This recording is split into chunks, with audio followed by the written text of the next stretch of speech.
I'm Bob Brown. I'm the Director of Facility Services and Operations here at CSUMB. We're one of only 4 who have signed the President's Climate Commitment. So out of 23 campuses, we have made that commitment.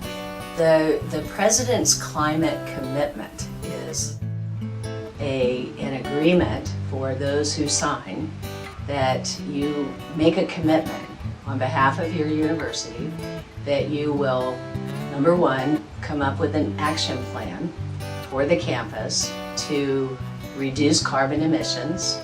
You set a date by which you will reduce carbon emissions by so much, and it could be in the immediate future, it could be in the distant future.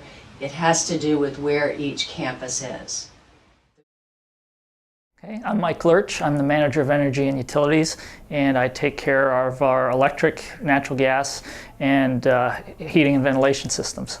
The solar panel is a polycrystalline structure, very similar to a computer chip, but it has the ability to take sunlight and generate a voltage or electricity from it.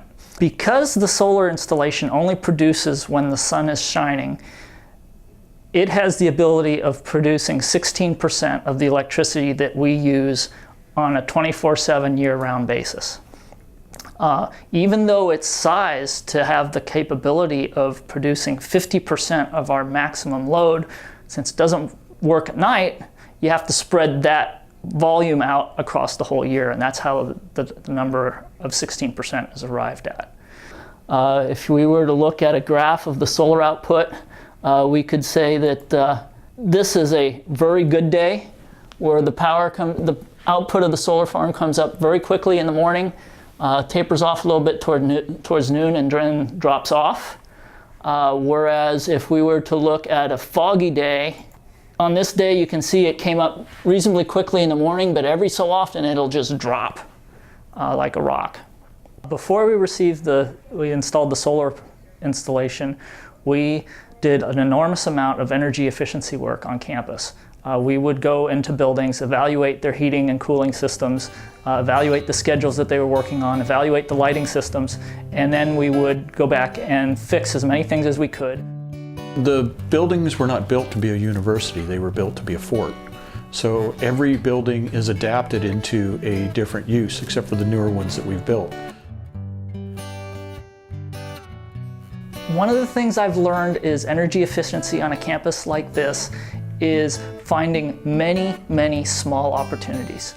So we've literally changed out 5,000 or 6,000 fluorescent lights, thousands of pieces of equipment, and evaluated what we can do to them, and the ones that are cost effective we've made modifications to. It isn't just my commitment. I hope that when students graduate from Monterey Bay, that they will go out into the world educated better about sustainability, about what they can do, and it's your generation, it's those future generations that have so much at stake if we don't make the changes that I think we should and we can. You know, this planet isn't getting any bigger, and we have to find a way to reduce our impact on the planet. And conservation and energy efficiency is a great way to do it, and doing it in an educational environment where we can pass some of that knowledge along is one of the things I find most enjoyable of all.